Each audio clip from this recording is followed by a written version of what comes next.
নমস্কার। Audio book by বাণী ধৃতি চ্যানেলে আপনাকে জানাই স্বাগত। পড়ে শোনাচ্ছিলাম বঙ্কিমচন্দ্র চট্টোপাধ্যায়ের লেখা বিখ্যাত উপন্যাস দুর্গেশ নন্দিনী। আজ পড়ে শোনাব দুর্গেশ নন্দিনীর চতুর্থ পর্ব। আমাদের গল্প পাঠ কেমন লাগছে কমেন্ট করে অবশ্যই জানাবেন, এবং আমাদের গল্প পাঠ যদি ভালো লাগে চ্যানেলটিকে অবশ্যই সাবস্ক্রাইব করবেন।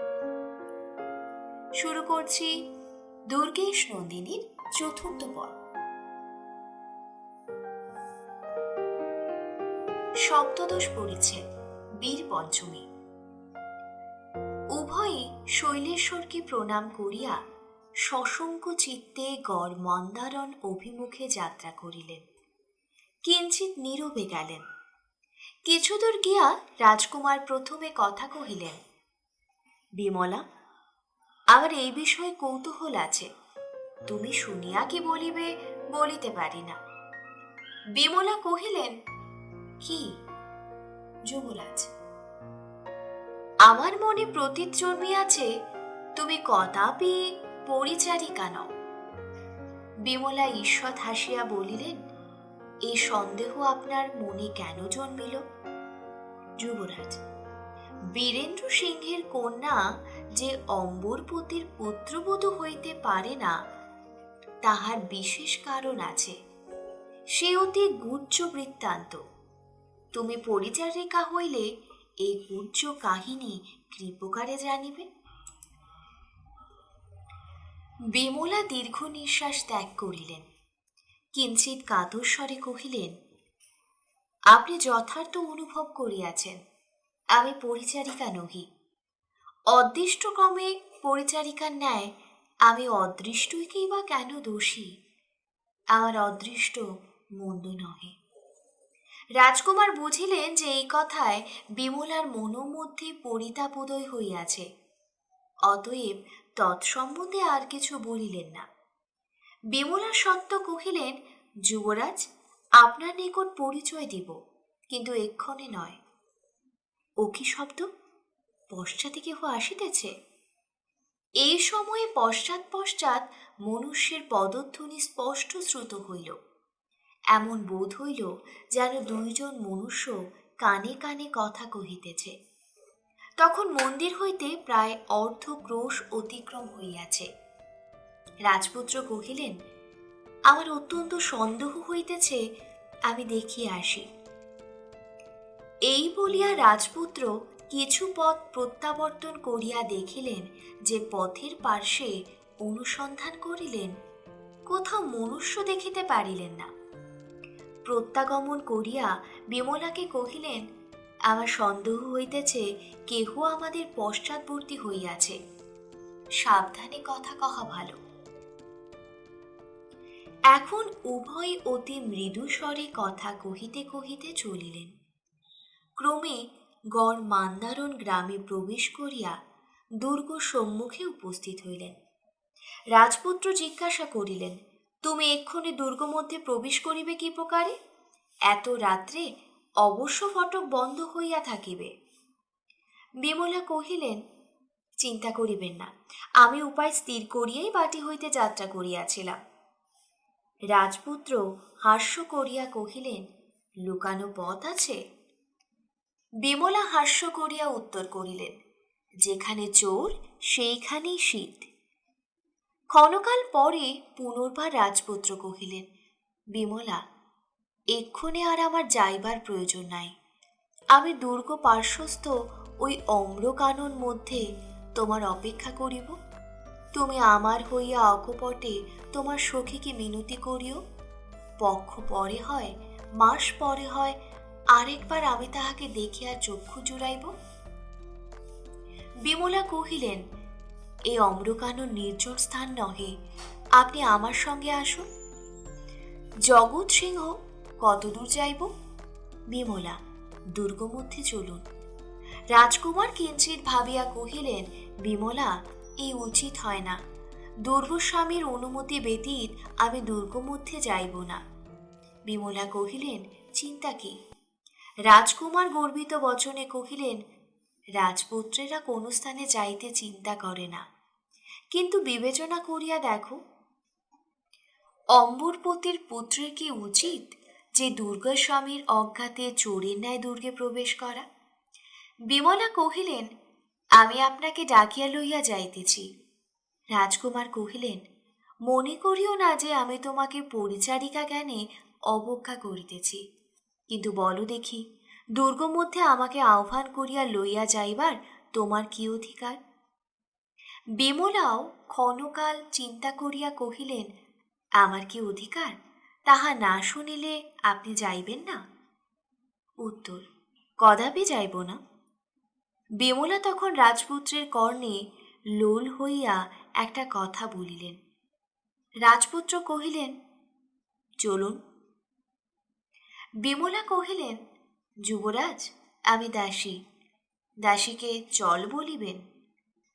যুবরাজ বলিলেন, তাহাই হোক। যে রাজপথ অতিবাহিত করিয়া বিমলা যুবরাজকে লইয়া যাইতেছিল, সে পথ হইতে যাইতে হয়। দুর্গের পাশে আম্র কানন, সিংহদ্বার হইতে কানন অদৃশ্য।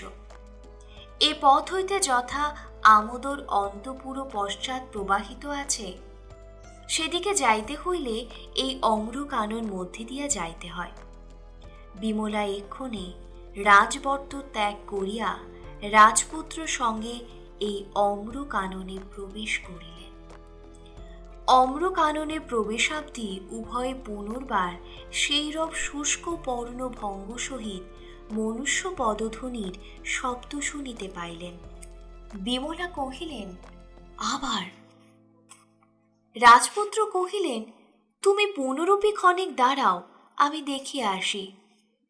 রাজপুত্র অসি নিষ্কুষিত করিয়া যেদিকে শব্দ হইতেছিল সেদিকে গেলেন, কিন্তু কিছুই দেখিতে পাইলেন না। আম্র কানন তলে নানা প্রকার অরণ্য লতাদির সমৃদ্ধিতে এমন বন হইয়াছে এবং বৃক্ষাদির ছায়াতে রাত্রে কানন মধ্যে এমন অন্ধকার হইয়াছিল যে রাজপুত্র যেখানে যান তাহার অগ্রে অধিক দূর দেখিতে পান না। রাজপুত্র এমনও বিবেচনা করিলেন যে পশুর পদচারণে শুষ্কপত্র ভঙ্গ শব্দ শুনিয়া থাকিবেন। যাহাই হোক, সন্দেহ নিঃশেষ করা উচিত বিবেচনা করিয়া রাজকুমার অসি হস্তে অম্র বৃক্ষের উপর উঠিলেন। বৃক্ষের অগ্রভাগে আরোহণ করিয়া ইতস্তত নিরীক্ষণ করিতে লাগিলেন। বহুক্ষণ নিরীক্ষণ করিতে করিতে দেখিতে পাইলেন যে এক বৃহৎ আম্র বৃক্ষের তিমিরাবৃত্ত শাখা সমষ্টি মধ্যে দুইজন মনুষ্য বসিয়া আছে। তাহাদের উষ্ণীষে চন্দ্র রশ্মি পড়িয়াছে, কেবল তাহাই দেখা যাইতেছিল, অবয়ব ছায়ায় লুক্কায়িত ছিল। রাজপুত্র উত্তম রূপে নিরীক্ষণ করিয়া দেখিলেন উষ্ণীষ মস্তকে মনুষ্য বটে, তাহার সন্দেহ নাই। তিনি উত্তম রূপে বৃক্ষটি লক্ষিত করিয়া রাখিলেন যে পুনরায় আসিলে না ভ্রম হয়। পরে ধীরে ধীরে বৃক্ষ হইতে অবতরণ করিয়া নিঃশব্দে বিমলার নিকট আসিলেন। যাহা দেখিলেন তাহা বিমলার নিকট বর্ণনা করিয়া কহিলেন, এ সময়ে যদি দুটি বর্ষা থাকিত? বিমলা কহিলেন, বর্ষা লইয়া কি করিবেন? জগৎ সিংহ, তাহা হইলে ইহারা কে জানিতে পারিতাম। লক্ষণ ভালো বোধ হইতেছে না। উষ্ণীষ দেখিয়া বোধ হইতেছে দুরাত্মা পাঠানের কোনো মন্দ অভিপ্রায়ে আমাদের সঙ্গ লইয়াছে। তৎক্ষণাৎ বিমলার পথপার্শ্বস্থ মৃত অশ্ব, উষ্ণীষ আর অশ্ব সৈন্যের পদচিহ্ন স্মরণ হইল। তিনি কহিলেন, আপনি তবে এখানে অপেক্ষা করুন, আমি পলক মধ্যে দুর্গ হইতে বর্ষা আনিতেছি। এই বলিয়া বিমলা ঝটিতি দুর্গমূলে গেলেন। যে কক্ষে বসিয়া সেই রাত্রি প্রদোষে বেশবিন্যাস করিয়াছিল, তাহা নিচের কক্ষে একটি গবাক্ষ অম্রকাননের দিক ছিল। বিমলা অঞ্চল হইতে একটি চাবি বাহির করিয়া ওই কলে ফিরাইলেন। পশ্চাৎ জানালার গড়াদে ধরিয়া দেয়ালের দিকে টান দিলেন।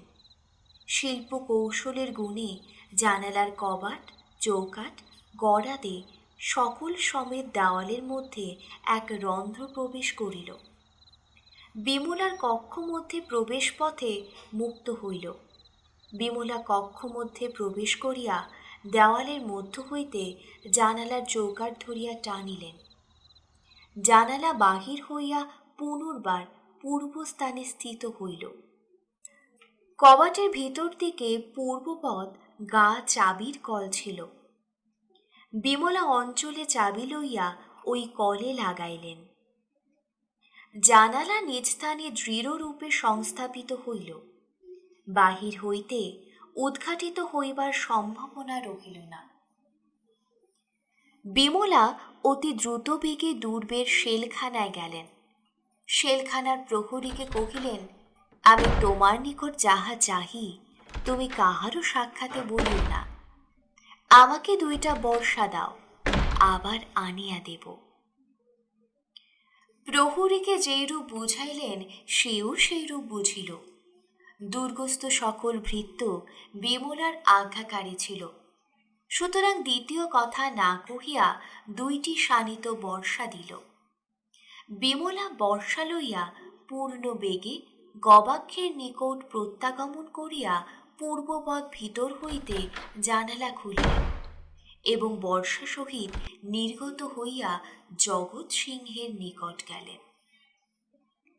ব্যস্ততা প্রযুক্তই হোক বা নিকটই থাকবেন এবং তৎক্ষণাৎ প্রত্যাগমন করিবেন, এই বিশ্বাসজনিত নিশ্চিন্তা প্রযুক্ত হোক, বিমলা বহির্গমনকালে জালরন্ধ্র পথ পূর্ববৎ অবরুদ্ধ করিয়া যান নাই। ইহাতে প্রমাদ ঘটনার এক কারণ উপস্থিত হইল। জানালার অতি নিকটে এক অম্রবৃক্ষ ছিল। তাহার অন্তরালে এক অস্ত্রধারী পুরুষ দণ্ডায়মান। সে বিমলার ভ্রম দেখিতে পাইল। বিমলা যতক্ষণ না দৃষ্টিপথ অতিক্রম করিলেন ততক্ষণ শস্ত্রপাণি পুরুষ বৃক্ষের অন্তরালে রহিল। বিমলা দৃষ্টির অগোচর হইলেই সে ব্যক্তি বৃক্ষমূলে শব্দশীল জন্মপাদুকা ত্যাগ করিয়া শনৈ শনৈ পদবিক্ষেপে গবাক্ষ সন্নিধানে আসিল। প্রথমে গবাক্ষের মুক্ত পথে কক্ষ মধ্যে দৃষ্টিপাত করিল। কক্ষ মধ্যে কেহ নাই দেখিয়া নিঃশব্দে প্রবেশ করিল। পরে সেই কক্ষের দ্বার দিয়া অন্তঃপুর মধ্যে প্রবেশ করিল। এদিকে রাজপুত্র বিমলার নিকট বর্ষা পাইয়া পূর্ববৎ বৃক্ষারোহণ করিলেন এবং পূর্ব লক্ষিত বৃক্ষে দৃষ্টিপাত করিলে দেখিলেন যে এক্ষুনি একটি মাত্র উষ্ণিস দেখা যাইতেছে, দ্বিতীয় ব্যক্তি তথায় নাই। রাজপুত্র একটি বর্ষা বাম করে রাখিয়া দ্বিতীয় বর্ষা দক্ষিণ করে গ্রহণপূর্বক বৃক্ষস্থ উষ্ণিস লক্ষ্য করিলেন। পরে বিশাল বাহুবল সহযোগে বর্ষা নিক্ষেপ করিলেন। তৎক্ষণাৎ প্রথমে বৃক্ষ পল্লবের প্রবল মর্মর শব্দ, তৎপরে ভূতলে গুরু পদার্থ পতনের শব্দ হইল। উষ্ণিস আর বৃক্ষে নাই। রাজপুত্র বুঝিলেন তাহার অব্যর্থ সন্ধানে উষ্ণিসধারী বৃক্ষ শাখাচ্যুত হইয়া ভূতলে পড়িয়াছে। জগৎসিংহ দ্রুতগতি বৃক্ষ হইতে অবতরণ করিয়া যথা আহত ব্যক্তি পতিত হইয়াছে তথা গেলেন। দেখিলেন যে একজন সৈনিক বেশধারী সশস্ত্র মুসলমান মৃতবৎ পতিত হইয়া রহিয়াছে। বর্ষা তাহার চক্ষু পার্শ্বে বিদ্ধ হইয়াছে। রাজপুত্র মৃতবৎ দেহ নিরীক্ষণ করিয়া দেখিলেন যে একেবারে প্রাণবিয়োগ হইয়াছে। বর্ষা চক্ষুর পার্শ্বে বিদ্ধ হইয়া তাহার মস্তিষ্ক ভেদ করিয়াছে। মৃত ব্যক্তির কবর মধ্যে একখানা পত্র ছিল, তাহার অল্প ভাগ বাহির হইয়াছে। জগৎসিংহ ওই পত্র লইয়া জ্যোৎস্নায় আনিয়া পাঠ করিলেন।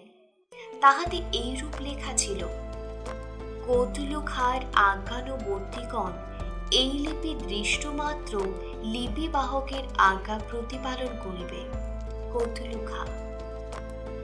বিমলা কেবল শব্দ শুনিতেছিল মাত্র, সবিশেষ কিছুই জানিতে পারেন নাই। রাজকুমার তাহার নিকটে আসিয়া সবিশেষ বিবৃত করিলেন। বিমলা শুনিয়া কহিলেন, যুবরাজ, আমি এত জানিলে কখনো আপনাকে বর্ষা আনিয়া দিতাম না। আমি মহাপাতকিনী। আজ যে কর্ম করিলাম বহুকালেও ইহার প্রায়শ্চিত্ত হইবে না। যুবরাজ কহিলেন, শত্রুবধে ক্ষোভ কি? শত্রুবধ ধর্মে আছে। বিমলা কহিলেন, যোদ্ধার এ মত বিবেচনা করুক, আমরা স্ত্রী জাতি। ক্ষণ পরে বিমলা কহিলেন, রাজকুমার, আর বিলম্বে অনিষ্ট আছে, দুর্গে চলুন, আমি দ্বার খুলিয়া রাখিয়া আসিয়াছি। উভয়ে দ্রুতগতি দুর্গমূলে আসিয়া প্রথমে বিমলা, পশ্চাতে রাজপুত্র প্রবেশ করিলেন। প্রবেশকালে রাজপুত্রের হৃৎকম্প ও পদকম্প হইল। শত সহস্র সেনীর সমীপে যাহার মস্তকের একটি কেশও স্থানভ্রষ্ট হয় নাই, তাহার এই সুখের আলোয় প্রবেশ করিলে হৃৎকম্প কেন? বিমলা পূর্বপদ গবাক্ষদ্বার রুদ্ধ করিলেন। পরে রাজপুত্রকে নিজ শয়নাগারে লইয়া গিয়া কহিলেন, আমি আসিতেছি, আপনাকে ক্ষণিক এই পালঙ্কের উপর বসিতে হইবে। যদি অন্য চিন্তা না থাকে তবে ভাবিয়া দেখুন যে ভগবানের আসন বটপত্র মাত্র। বিমলা প্রস্থান করিয়া ক্ষণ পরেই নিকটস্থ কক্ষের দ্বার উদ্ঘাটন করিলেন। যুবরাজ, এই দিকে আসিয়া একটা নিবেদন শুনুন। যুবরাজ হৃদয় আবার কাঁপে। তিনি পালঙ্ক হইতে উঠিয়া কক্ষান্তর মধ্যে বিমলার নিকট গেলেন। বিমলা তৎক্ষণাৎ বিদ্যুতের ন্যায় তথা হইতে সরিয়া গেলেন। যুবরাজ দেখিলেন সুবাসিত কক্ষ, রজত প্রদীপ জ্বলিতেছে। কক্ষ প্রান্তে অবগুণ্ঠনবতী রমণী, সে তিলোত্তমা। অষ্টাদশ পরিচ্ছেদ। চতুরে চতুরে। বিমলা আসিয়া নিজ কক্ষে পালঙ্কের উপর বসিলেন। বিমলার মুখ অতি হর্ষ প্রফুল্ল। তিনি গতিকে মনোরথ সিদ্ধ করিয়াছেন। কক্ষ মধ্যে প্রদীপ জ্বলিতেছে, সম্মুখে মুকুর। বেশভূষা যেরূপ প্রদোষকালে ছিল সেই রূপই রহিয়াছে। বিমলা দর্পণাভ্যন্তরে মুহূর্ত জন্য নিজ প্রতিমূর্তি নিরীক্ষণ করিল। প্রদোষকালে যেরূপ কুটিল কেশবিন্যাস করিয়াছিল তাহা সেইরূপই রহিয়াছে। বিশাল লোচন মূলে সেইরূপ কর্জল প্রভা, অধরে সেইরূপ তাম্বুল রাগ, সেইরূপ কর্ণাভরণ, পিবরাংশ সংশক্ত হইয়া দুলিতেছে। বিমলা উপাধানে পৃষ্ঠ রাখিয়া অর্ধ শয়ন অর্ধ উপবেশন করিয়া রহিয়াছেন। বিমলা মুকুরে নিজ লাবণ্য দেখিয়া হাস্য করিলেন। বিমলা এই ভাবিয়া হাসিলেন যে দিগ্গজ পণ্ডিত নিতান্ত নিষ্কারণে গৃহত্যাগী হইতে চাহেন নাই। বিমলা জগৎ সিংহের পুনরাগমন প্রতীক্ষা করিয়া আছেন। এমন সময় আম্র কানন মধ্যে গম্ভীর তূর্যনিনাদ হইল। বিমলা চমকিয়া উঠলেন এবং ভীতা হইলেন। সিংহদ্বার ব্যতীত অম্র কাননে কখনোই তূর্যধ্বনি হইতে থাকে না। এই রাত্রি তূর্যধ্বনি কেন হয়? বিশেষ সেই রাত্রে মন্দির গমনকালে ও প্রত্যাগমনকালে যাহা দেখিয়াছেন তৎসমুদয় স্মরণ হইল। বিমলা তৎক্ষণাৎ বিবেচনা হইল যে তূর্যধ্বনি কোনো অমঙ্গল ঘটনার পূর্ব লক্ষণ। অতএব সশঙ্ক চিত্তে তিনি বাতায়ন সন্নিধানে গিয়া আম্র কাননের প্রতি দৃষ্টিপাত করিতে লাগিলেন। কানন মধ্যে বিশেষ কিছুই দেখিতে পাইলেন না। বিমলা ব্যস্ত চিত্তে নিজ কক্ষ হইতে নির্গত হইলেন। যে শ্রেণীতে তাহার কক্ষ তৎপরে প্রাঙ্গণ, প্রাঙ্গণ পরেই আরেক কক্ষ শ্রেণী। সেই শ্রেণীতে প্রসাদোপরি উঠিবার সোপান আছে। কমলা কক্ষ ত্যাগ পূর্বক সেই সোপান বলি আরোহণ করিয়া ছাদের উপর উঠিলেন। ইতস্তত নিরীক্ষণ করিতে লাগিলেন, তথাপি কাননের গম্ভীর ছায়ারন্ধ্রের জন্য কিছু লক্ষ্য করিতে পারিলেন না। বিমলা দ্বিগুণ উদ্বিগ্ন চিত্তে ছাদের আলিশার নিকটে গেলেন। তদুপরি বক্ষ স্থাপন পূর্বক মুখ নত করিয়া দুর্গমূল পর্যন্ত দেখিতে লাগিলেন। কিছুই দেখিতে পাইলেন না। শ্যামোজ্জ্বল শাখা পল্লব সকল স্নিগ্ধ চন্দ্রাকারে প্লাবিত। কখনো কখনো সুমন্দ পবনান্দোলনে পিঙ্গ লবর্ণ দেখাইতেছিল। কাননতলে ঘোর অন্ধকার, কোথাও কোথাও শাখা পত্রাদির বিচ্ছেদে চন্দ্রালোক পতিত হইয়াছে। আমোদরের স্থিরাম্বর মধ্যে নীলাম্বর চন্দ্র ও তারা সহিত প্রতিবিম্বিত। দূরে অপরপাস্থিত অট্টালিকা সকলের গগনস্পর্শী মূর্তি, কোথাও বা তৎপ্রসাদস্থিত প্রহরীর অবয়ব। এতদ্ব্যতীত আর কিছু লক্ষ্য করিতে পারিলেন না। বিমলা বিষণ্ণ মনে প্রত্যাবর্তন করিতে উদ্যত হইলেন। এমন সময় তাহার অকস্মাৎ বোধ হইল কেহ যেন পশ্চাৎ হইতে তাহার পৃষ্ঠদেশ অঙ্গুলি দ্বারা স্পর্শ করিল। বিমলা চমকিত হইয়া মুখ ফিরাইয়া দেখিলেন একজন সশস্ত্র অজ্ঞাত পুরুষ দণ্ডায়মান রহিয়াছে। বিমলা চিত্রার্পিত পুত্তলিকাবৎ নিস্পন্দ হইলেন। শস্ত্রধারী কহিলেন, চিৎকার করিও না, সুন্দরীর মুখে চিৎকার ভালো শোনায় না। যে ব্যক্তি অকস্মাৎ এইরূপ বিমলাকে বিহ্বল করিল, তাহার পরিচ্ছদ পাঠান জাতীয় সৈনিক পুরুষদিগের ন্যায়। পরিচ্ছদের পরিপাট্য ও মহার্ঘ গুণ দেখিয়া অনায়াসে প্রতীত হইতে পারিত এ ব্যক্তি কোনো মহৎ পদাভিষিক্ত। অদ্যাপি তাহার বয়স ৩০-এর অধিক হয় নাই। কান্তি সতিশয় শ্রীমান এবং প্রশস্ত ললট পরে যে উষ্ণিক সংস্থাপিত ছিল, তাহাতে একখণ্ড মহার্ঘ হীরক শোভিত ছিল। বিমলা যদি তৎক্ষণের মনে স্থিরতা থাকিত, তবে বুঝিতে পারিতেন যে জগৎ সিংহের তুলনায় এ ব্যক্তি নিতান্ত ন্যূন হইবে না। জগৎ সিংহের সদৃশ দীর্ঘায়ত বা বিশালস্কর নহেন, কিন্তু তৎসদৃশ বীরতত্ত্ব ব্যঞ্জক সুন্দর কান্তি, ততাধিক সুকুমার দেহ। তাহার বহুমূল্য কটিবন্ধে প্রবাল জড়িত কোষ মধ্যে দামাস্ক ছুরি ছিল, হস্তে নিষ্কাশিত তরবারি, অন্য প্রহরণ ছিল না। সৈনিক পুরুষ কহিলেন, চিৎকার করিও না, চিৎকার করিলে তোমার বিপদ ঘটিবে। প্রত্যুৎপন্ন বুদ্ধিশালিনী বিমলা ক্ষণকাল মাত্র বিহ্বলা ছিলেন। শস্ত্রধারীর দ্বিরুক্তি তাহার অভিপ্রায় বুঝিতে পারিলেন। বিমলার পশ্চাতেই ছাদের শেষ। সম্মুখেই সশস্ত্র যোদ্ধা ছাদ হইতে বিমলাকে নিচে ফেলিয়া দেওয়া কঠিন নহে। বুঝিয়া সুঝিয়া বিমলা কহিলেন, কে তুমি? সৈনিক কহিলেন, আমার পরিচয় তোমার কি হইবে? বিমলা কহিলেন, তুমি কি জন্য এই দুর্গ মধ্যে আসিয়াছ? চোরেরা শুলে যায়, তুমি কি শোনো নাই? সৈনিক, সুন্দরী, আমি চোর নই। বিমলা, তুমি কি প্রকারে দুর্গ মধ্যে আসিলে?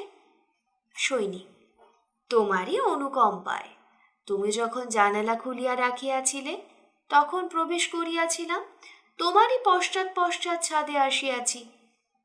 বিমলা কপালে করাঘাত করিলেন। পুনরাপি জিজ্ঞাসা করিলেন, তুমি কে? সৈনিক কহিলেন, তোমার নিকট এক্ষণে পরিচয় দিলেই বা হানি কি? আমি পাঠান। বিমলা, এ তো পরিচয় হইল না। জানিলাম যে জাতিতে পাঠান, কে তুমি? সৈনিক, ঈশ্বরেচ্ছায় এই দিনের নাম ওসমান খাঁ। বিমলা, ওসমান খাঁ কে? আমি চিনি না। সৈনিক, ওসমান খাঁ কতলু খাঁর সেনাপতি। বিমলার শরীর কম্পান্বিত হইতে লাগিল। ইচ্ছা কোনরূপে পলায়ন করিয়া বীরেন্দ্র সিংহকে সংবাদ করেন, কিন্তু তাহার কিছুমাত্র উপায় ছিল না। সম্মুখে সেনাপতি গতিরোধ করিয়া দণ্ডায়মান ছিলেন। অনন্য গতি হইয়া বিমলাই বিবেচনা করিলেন যে এক্ষুনি সেনাপতিকে যতক্ষণ কথাবার্তায় নিযুক্ত রাখিতে পারিবেন ততক্ষণ অবকাশ। পশ্চাৎ দুর্গপ্রসাদগ্রস্ত কোনো প্রহরী সেদিকে আসিলেও আসিতে পারে। অতএব পুনরূপী কথোপকথন আরম্ভ করিলেন। আপনি কেন এই দুর্গ মধ্যে প্রবেশ করিয়াছেন? ওসমান খাঁ উত্তর করিলেন, আমরা বীরেন্দ্র সিংহকে অনুনয় করিয়া দূত প্রেরণ করিয়াছিলাম। প্রত্যুত্তরে তিনি কহিয়াছেন যে তোমরা পারো, সসৈন্যে দুর্গে আসিও। বিমলা কহিলেন, বুঝিলাম। দুর্গাধিপতি আপনাদিকে সহিত মৈত্রী না করিয়া মোগলের পক্ষ লইয়াছে বলিয়া আপনি দুর্গ অধিকার করিতে আসিয়াছেন, কিন্তু আপনি একক দেখিতেছি। ওসমান, আপাতত আমি একক। বিমলা কহিলেন, সেজন্যই বোধ করি সংখ্যা প্রযুক্ত আমাকে যাইতে দিতেছেন না। ভীরুতা অপবাদে পাঠান সেনাপতি বিরক্ত হইয়া তাহার গতি মুক্ত করিয়া সাহস প্রকাশ করিলেও করিতে পারেন। এই দুরাশাতেই বিমলা এই কথা বলিলেন। ওসমান খাঁ ঈষৎ হাস্য করিয়া কহিলেন, সুন্দরী, তোমার নিকট কেবল তোমার কটাক্ষকেই সংখ্যা করিতে হয়, আমার সে সংখ্যাও বড় নাই। তোমার নিকট ভিক্ষা আছে? বিমলা কৌতূহলিনী হইয়া ওসমান খাঁর মুখপানে চাহিয়া রহিলেন। ওসমান খাঁ কহিলেন, তোমার ওড়নার অঞ্চলে যে জানালার চাবি আছে তাহা আমাকে দান করিয়া বাধিত করো। তোমাকে অঙ্গস্পর্শ করিয়া অবমাননা করিতে সংকোচ করি। গবাক্ষের চাবি যে সেনাপতির অভীষ্ট সিদ্ধি পক্ষে নিতান্ত প্রয়োজনীয় তাহা বুঝিতে বিমলার ন্যায় চতুরার অধিককাল অপেক্ষা করে না। বুঝিতে পারিয়া বিমলা দেখিলেন ইহার উপায় নাই, যে বলে লইতেও পারে। চাবি না দিলে সেনাপতি এখনই বলে লইবে, অপর কেহ তৎক্ষণাৎ চাবি ফেলিয়া দিত সন্দেহ নাই। কিন্তু চতুরা বিমলা কহিলেন, মহাশয়, আমি ইচ্ছাক্রমে চাবি না দিলে আপনি কি প্রকারে লইবেন? এই বলিতে বলিতে বিমলা অঙ্গ হইতে ওড়না খুলিয়া হস্তে লইলেন। ওসমানের চক্ষু ওড়নার দিকে। তিনি উত্তর করিলেন, ইচ্ছাক্রমে না দিলে তোমার অঙ্গস্পর্শ সুখ লাভ করিব। করুন বলিয়া বিমলা হস্তস্থিত বস্ত্র অম্র কাননে নিক্ষেপ করিলেন। ওসমানের চক্ষু ওড়নার প্রতি ছিল। যেই বিমলা ওড়না নিক্ষেপ করিয়াছে, ওসমান অমনি সঙ্গে সঙ্গে হস্ত প্রসারণ করিয়া উড্ডীয়মান বস্ত্র ধরিলেন। ওসমান খাঁ ওড়না হস্তগত করিয়া এক হস্তে বিমলার হস্ত বজ্র মুষ্টির ন্যায় ধরিলেন। দন্ত দ্বারা ওড়না ধরিয়া দ্বিতীয় হস্তে চাবি খুলিয়া নিজ কটিবন্ধ করিলেন। পরে যাহা করিলেন তাহাতে বিমলার মুখ শুকাইল। ওসমান বিমলাকে 100 সালাম করিয়া জোর হস্তে বলিলেন, মাফ করিবেন। এই বলিয়া ওড়না লইয়া তদ্বারা বিমলার 2 হস্ত আলিশার সহিত দৃঢ়বদ্ধ করিলেন। বিমলা কহিলেন, এ কি? ওসমান কহিলেন, প্রেমের ফাঁস। বিমলা, এ দুষ্কর্মের ফল আপনি অচিরাৎ পাইবেন। ওসমান বিমলাকে তদাবস্থায় রাখিয়া চলিয়া গেলেন। বিমলা চিৎকার করিতে লাগিলেন, কিন্তু কিছু ফলোদয় হইল না, কেহ শুনিতে পাইল না। ওসমান পূর্ব পথে অবতরণ করিয়া পুনর্বার বিমলার কক্ষের নিচে চলে গেলেন। তথায় বিমলার ন্যায় জানালায় চাবি ফিরাইয়া জানালা দেওয়ালের মধ্যে প্রবেশ করিয়া দিলেন। পথ মুক্ত হইলে ওসমান মৃদু মৃদু শীষ দিতে লাগলেন। তম্রবন মত্রেই বৃক্ষান্তর হইতে একজন পাদুকাশূন্য যোদ্ধা গবাক্ষ নিকটে আসিয়া গৃহমধ্যে প্রবেশ করিল। যে ব্যক্তি প্রবেশ করিল অপর এক ব্যক্তি আসিল। এইরূপ বহু সংখ্যক পাঠান সেনা নিঃশব্দে দুর্গ মধ্যে প্রবেশ করিল। শেষে যে ব্যক্তি গবাক্ষ নিকটে আসিল, ওসমান তাহাকে কহিলেন, আরে না, তোমরা বাহিরে থাকো। আমার পূর্ব কথিত সংকেতধ্বনি শুনিলে তোমরা বাহির হইতে দুর্গ আক্রমণ করিও। এই কথা তুমি তাজখাকে বলিও। যে ব্যক্তি ফিরিয়া গেল, ওসমান লব্ধ প্রবীর সেনা লইয়া পুনরূপী নিঃশব্দ পদসঞ্চারে প্রাসাদরোহণ করিলেন। যে ছাদে বিমলা বন্ধন দশায় বসিয়া আছে, সেই ছাদ দিয়া গমনকালে কহিলেন, এই স্ত্রীলোকটি বড় বুদ্ধিমতী, ইহাকে কদাপি বিশ্বাস নাই। রহিম শেখ, তুমি উহার নিকট প্রহরী থাকো। যদি পলায়নের চেষ্টা বা কাহারও সহিত কথা কহিতে উদ্যোগ করে, কি উচ্চ কথা কয়, তবে স্ত্রীবধে ঘৃণা করিও না। যে আজ্ঞা বলিয়া রহিম তথায় প্রহরী রহিল। পাঠান সেনা ছাদে ছাদে দুর্গের অন্যদিকে চলিয়া গেল। ঊনবিংশ পরিচ্ছেদ। প্রেমিকে প্রেমিকে। বিমলা যখন দেখিলেন যে চতুর ওসমান অন্যত্র গেলেন, তখন তিনি ভরসা পাইলেন যে কৌশলী মুক্তি পাইতে পারিবেন। শীঘ্র তাহার উপায় চেষ্টা করিতে লাগিলেন।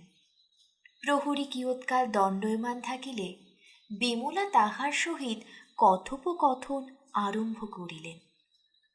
প্রহরী হোক আর যমদূতী হোক, সুন্দরী রমণীর সহিত যে ইচ্ছাপূর্বক কথোপকথন না করে। বিমলা প্রথমে এ ও সে নানা প্রকারে সামান্য বিষয়ক কথাবার্তা কহিতে লাগিলেন। ক্রমে প্রহরীর নাম, ধাম, গৃহকর্ম, সুখ দুঃখ বিষয়ক নানা পরিচয় জিজ্ঞাসা করিতে লাগিলেন। প্রহরী নিজ সম্বন্ধে বিমলার এতদূর পর্যন্ত ঔৎসুক্য দেখিয়া বড়ই প্রীত হইল। বিমলাও সুযোগ দেখিয়া ক্রমে ক্রমে নিজ তুন হইতে শানিত অস্ত্র সকল বাহির করিতে লাগিলেন। একে বিমলার অমৃতময় রসালাপ, তাহাতে আবার তাহার সঙ্গে সঙ্গে সেই বিশাল চক্ষুর অভ্যর্থ কটাক্ষ সন্ধান। প্রহরী একেবারে গলিয়া গেল। যখন বিমলা প্রহরীর ভঙ্গিভাবে দেখিলেন যে তাহার অধপাতে যাইবার সময় হইয়া গিয়াছে, তখন মৃদু মৃদু স্বরে কহিলেন, আমার কেমন ভয় করিতেছে, শেখজি, তুমি আমার কাছে বসো না। প্রহরী চরিতার্থ হইয়া বিমলার পাশে বসিল। ক্ষণকাল অন্য কথোপকথনের পর বিমলা দেখিলেন যে ঔষধ ধরিয়াছে।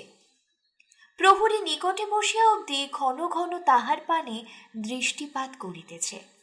তখন বলিলেন, শেখজি, তুমি বড় ঘামিতেছ, একবার আমার বন্ধন খুলিয়া দাও যদি, তবে আমি তোমাকে বাতাস করি, পরে আবার বাঁধিয়া দিও।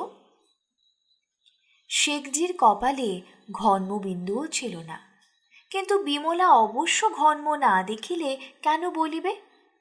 আর এই হাতের বাতাস কার ভাগ্যে ঘটে? এই ভাবিয়া প্রহরী তখনই বন্ধন খুলিয়া দিল। বিমলা কিয়ৎক্ষণ ওড়নার দ্বারা প্রহরীকে বাতাস দিয়া স্বচ্ছন্দে ওড়না নিজ অঙ্গে পরিধান করিলেন। পুনর্বন্ধনের নাম করিতে প্রহরীর মুখ ফুটিল না। তাহার বিশেষ কারণও ছিল। ওড়নার বন্ধন রজ্জু তদ্দশা ঘুচিয়া যখন বিমলার অঙ্গে শোভিত হইল, তখন তাহার লাবণ্য আরও প্রদীপ্ত হইল। যে লাবণ্য মুকুর দেখিয়া বিমলা আপনা আপনি হাসিয়াছিলেন, সে লাবণ্য দেখিয়া প্রহরী নিস্তব্ধ হইয়া রহিল। বিমলা কহিলেন, শেখজি, তোমার স্ত্রী তোমাকে ভালোবাসে না? শেখজি কিঞ্চিৎ বিস্মিত হইয়া কহিল, কেন? বিমলা কহিলেন, ভালোবাসিলে বসন্তকালে, তখন ঘোর গ্রীষ্ম বর্ষা আগত, কোনো প্রাণী তোমাহেন স্বামীকে ছাড়িয়া আছে? শেখজি এক দীর্ঘ নিঃশ্বাস ত্যাগ করিল। বিমলার তনু হইতে অনর্গল অস্ত্র বাহির হইতে লাগিল। শেখজি, বলিতে লজ্জা করে, কিন্তু তুমি যদি আমার স্বামী হইতে, তবে আমি কখনো তোমাকে যুদ্ধে আসিতে দিতাম না। প্রহরী আবার নিঃশ্বাস ছাড়িল। বিমলা কহিতে লাগিলেন, আহা, তুমি যদি আমার স্বামী হতে। বিমলাও এই বলিয়া একটি ছোট রকম নিঃশ্বাস ছাড়িলেন। তাহার সঙ্গে সঙ্গে নিজ তীক্ষ্ণ কুটিল কটাক্ষ বিসর্জন করিলেন। প্রহরীর মাথা ঘুরিয়া গেল। সে ক্রমে ক্রমে সরিয়া সরিয়া বিমলার আরও নিকটে বসিল। বিমলাও আরও একটু তাহার দিকে সরিয়া বসিলেন। বিমলা প্রহরীর করে কোমল করপল্লব স্থাপন করিলেন। প্রহরী হতবুদ্ধি হইয়া উঠিল। বিমলা কহিতে লাগিলেন, বলিতে লজ্জা করে, কিন্তু তুমি যদি রণজয় করিয়া যাও, তবে আমাকে কি তোমার মনে থাকিবে? প্রহরী, তোমায় মনে থাকিবে না? বিমলা, মনের কথা তোমাকে বলিব। প্রহরী, বলো না, বলো। বিমলা, না, বলিব না। তুমি কি বলিবে? প্রহরী, না না, বলো, আমাকে ভৃত্য বলিয়া জানিও। বিমলা, আমার মনে বড় ইচ্ছা হইতেছে এ পাপ স্বামীর মুখে গালি দিয়া তোমার সঙ্গে চলিয়া যাই। আবার সেই কটাক্ষ। প্রহরী আহ্লাদে নাচিয়া উঠিল। প্রহরী, যাবে? দিগ্গজের মতো পণ্ডিত অনেক আছে। বিমলা কহিলেন, লইয়া যাও তো যাই। প্রহরী, তোমাকে লইয়া যাব না, তোমার দাস হইয়া থাকিব। তোমারে ভালোবাসার পুরস্কার কি দেব, ইহাই গ্রহণ করো। এই বলিয়া বিমলা কণ্ঠস্থ স্বর্ণহার প্রহরীর কণ্ঠে পরাইলেন। প্রহরী সশরীরে স্বর্গে গেল। বিমলা কহিতে লাগিলেন, আমাদের শাস্ত্রে বলে, একের মালা অন্যের গলায় দিলে বিবাহ হয়। হাসিতে প্রহরীর কালো দাড়ির অন্ধকার মধ্য হইতে দাঁত বাহির হইয়া পড়িল। বলিল, তবে তো তোমার সাথে আমার শাদী হইল। হইল বই আর কি। বিমলা ক্ষণিককাল নিস্তব্ধে চিন্তামগ্নের ন্যায় রহিলেন।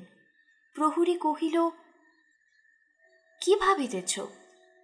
বিমলা, ভাবিতেছি আমার কপালে বুঝি সুখ নাই, তোমরা দুর্গ জয় করিয়া যাইতে পারিবে না।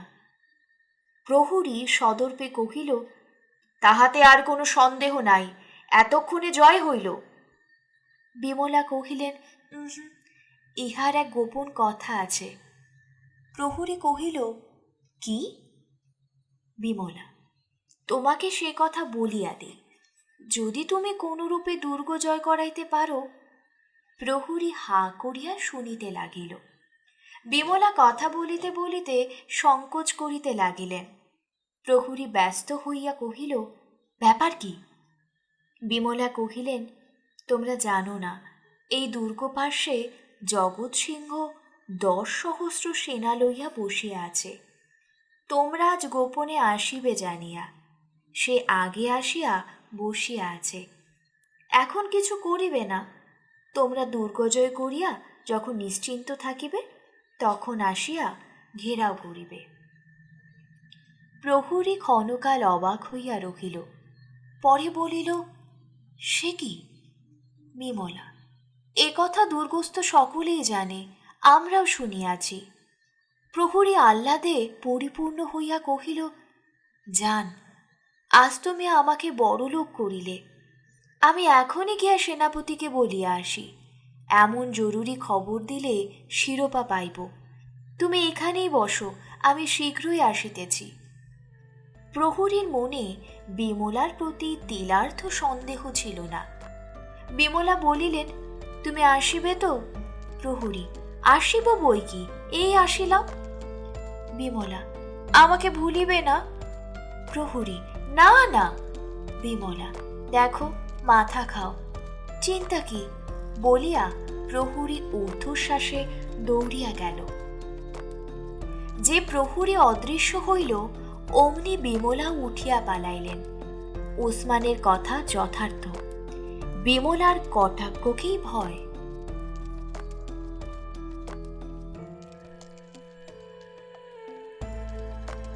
আপনারা এতক্ষণ শুনছিলেন বঙ্কিমচন্দ্র চট্টোপাধ্যায়ের লেখা দুর্গেশ নন্দিনীর 4র্থ পর্ব।